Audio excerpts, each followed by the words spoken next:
Energy is the capacity to do work. Light or radiant energy is a form of kinetic energy, the energy of motion. Mechanical, electrical, and thermal energy are also examples of kinetic energy.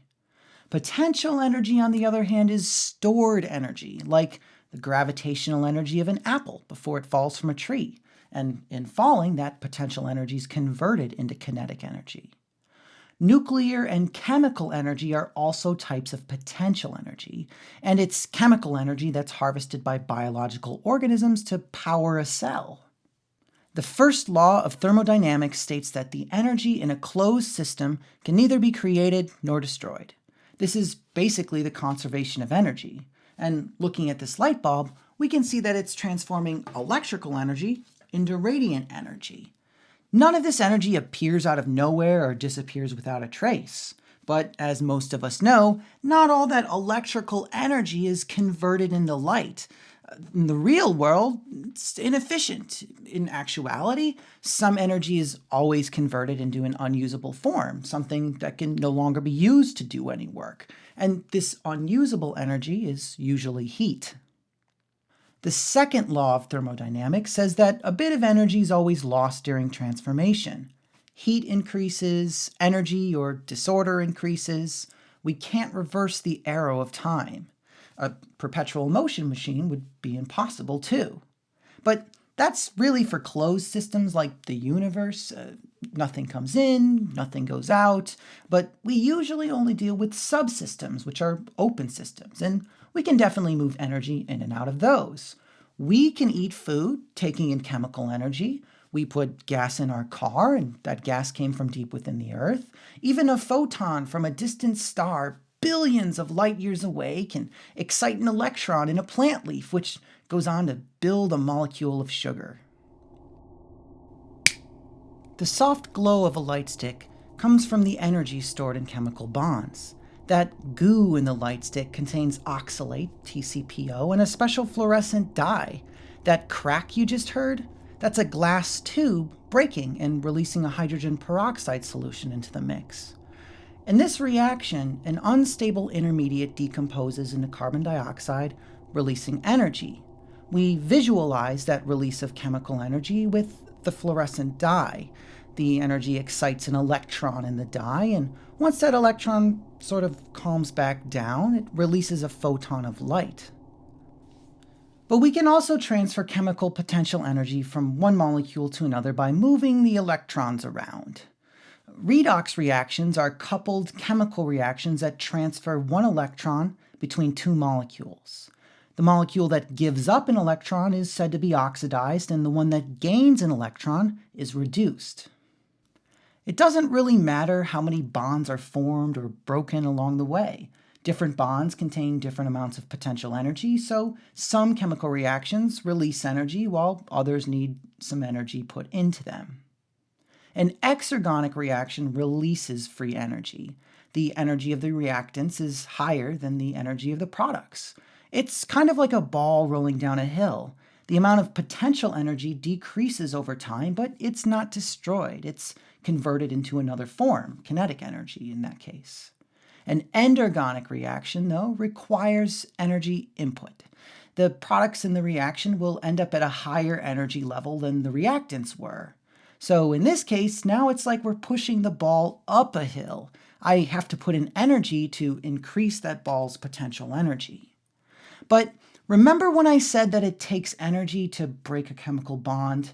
Even a spontaneous exergonic energy-releasing reaction requires a bit of energy to get started, to destabilize and break the existing chemical bonds. The energy needed to initiate a chemical reaction is called the activation energy.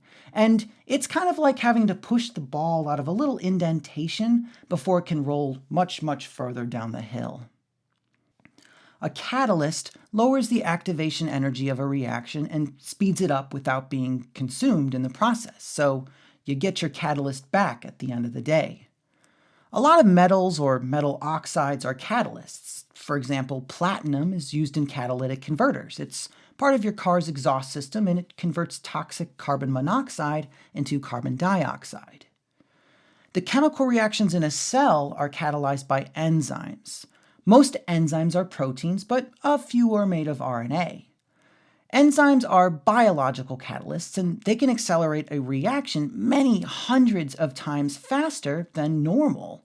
Take hemoglobin in our blood cells, for example.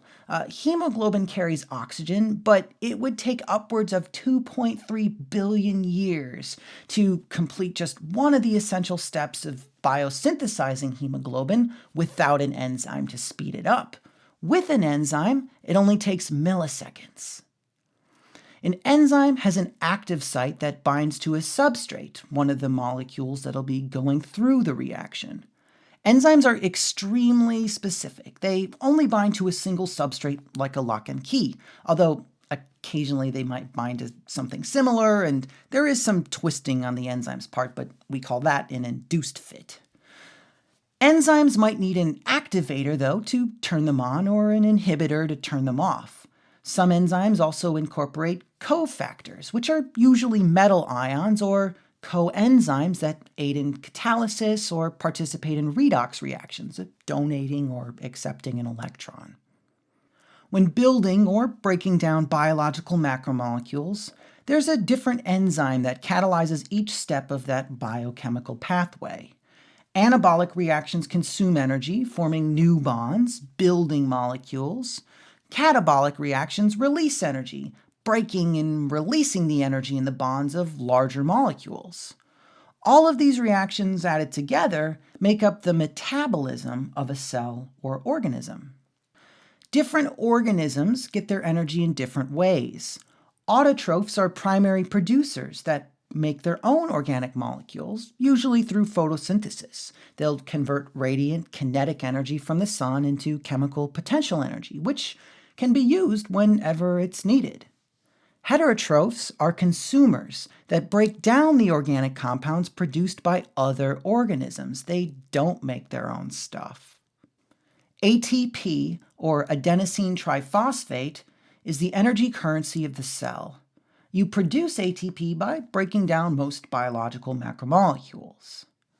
ATP is kind of like the battery in your phone. It doesn't matter if you charge it by plugging it into the wall, into your computer, or your car. Battery charges any way you do it, and then your phone uses that battery for power. ATP is a biological macromolecule, meaning it's one of those big molecules. It's made of adenine, a nitrogenous base, ribose, which is a 5-carbon sugar, and 3 phosphate groups. But because phosphate groups are very negative, the chemical bonds between them need to be really strong to hold them together. That 3rd phosphate group, the tri in triphosphate, it's holding on as tightly as it possibly can. There's a lot of stress on that bond, so once it's broken by hydrolysis, it releases a ton of energy. This leaves us with ADP, adenosine diphosphate, where the di means 2, and then an organic phosphate group. Cells couple the hydrolysis of ATP with other reactions that cost energy to run, endergonic reactions. This is how stored chemical energy is harnessed to do work in a cell. All organisms can produce ATP through cellular respiration. This process removes high-energy electrons, along with protons, from organic molecules. Oxidation releases energy. Remember, we drop these electrons from way up high and they kind of bounce down and we collect energy from them, and that energy is stored in your cell's battery as ATP. In eukaryotes, most of this process occurs in mitochondria, which are like tiny, nearly perfect combustion engines, and they actually have the nickname the powerhouse of the cell. We'll talk more about them in another video, but for now you should know that mitochondria are organelles with 2 membranes, an outer membrane and kind of a wrinkly, folded up inner membrane. Now, the fluid inside of a mitochondria is called the matrix, but there's also space between the 2 membranes, and that space is pretty conveniently named the intermembrane space. We'll only be talking about aerobic respiration in this video, which uses oxygen as a final electron receptor. But hey, Somebody's got to take care of that sad, low-energy electron at the end of all this, and suddenly oxygen doesn't seem that selfish anymore now, does it? Anyway, there's also anaerobic respiration, where some other inorganic molecule is the final electron receptor. Methanogens and sulfur bacteria take that route. Then there's fermentation, where organic molecules are the final electron receptor, and they might produce ethanol or lactic acid during the process. The basic formula for aerobic respiration takes 1 molecule of glucose plus 6 oxygen molecules to produce carbon dioxide, water, and a lot of energy. Now, this energy charges up the cell's batteries. It's used to synthesize ATP, and ATP can be used whenever energy is needed, anywhere in the cell. When we're oxidizing glucose, we release high-energy electrons. These electrons are shuttled away by electron carriers over to the electron transport chain in the inner mitochondrial membrane. With electrons moving through the transport chain, this pumps a lot of protons into the intermembrane space, creating a gradient. The protons can flow back into the matrix by spinning ATP synthase, kind of like a turbine or a watermill. Now, as ATP synthase spins, it creates ATP from ADP through the process of oxidative phosphorylation. There are 4 main steps that are followed when oxidizing glucose: glycolysis, pyruvate oxidation, the Krebs or citric acid cycle, and the electron transport chain, or ETC for short. Enzymes start to break down glucose in the cell's cytoplasm, or cytosol. Glycolysis begins with an investment or preparatory phase. ATP is used to attach a couple of phosphate groups, rearrange the carbon skeleton, and split the entire molecule into 2 identical 3-carbon sugars. But then we move into the yield or payoff phase. Inorganic phosphate groups are attached to the 2 triose sugars, which pulls a high-energy electron from each of them. This electron, along with the proton, is carried off by NADH. NAD+ is reduced to NADH. Over the next few steps, the phosphate groups are removed, which produces ATP. This process is called substrate-level phosphorylation, since the phosphate groups were moved from one organic molecule to another, instead of using inorganic phosphate. And we're left with 2 molecules of pyruvate, or pyruvic acid. Next, we send our pyruvate off to the mitochondrion. Each molecule of pyruvate is oxidized to acetyl-CoA, plus carbon dioxide and NADH. Acetyl-CoA enters the Krebs or citric acid cycle. I won't talk about this cycle in detail, but the end result is carbon dioxide along with some ATP and a bunch of high-energy electron carriers, NADH and FADH2. Okay, now all our electron carriers shuttle over to the inner mitochondrial membrane to drop off their high-energy electrons. Here, we have NADH dropping off its electron as it's oxidized to NAD+. This pumps a proton into the intermembrane space. This high-energy electron is passed from one protein to another in the electron transport chain, pumping more protons into the intermembrane space as its energy level falls.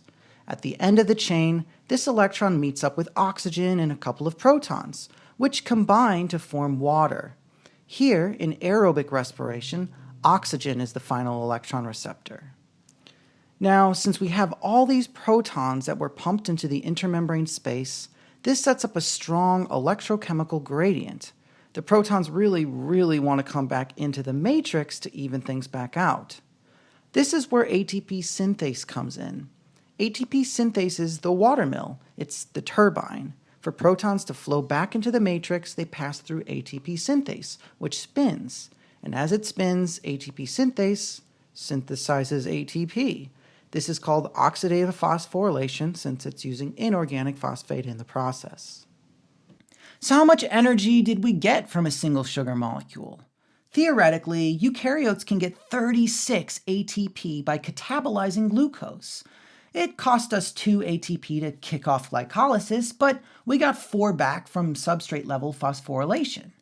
We also got another 2 directly from the Krebs cycle, but most of our ATP, the remaining 32, came from the electron transport chain via oxidative phosphorylation.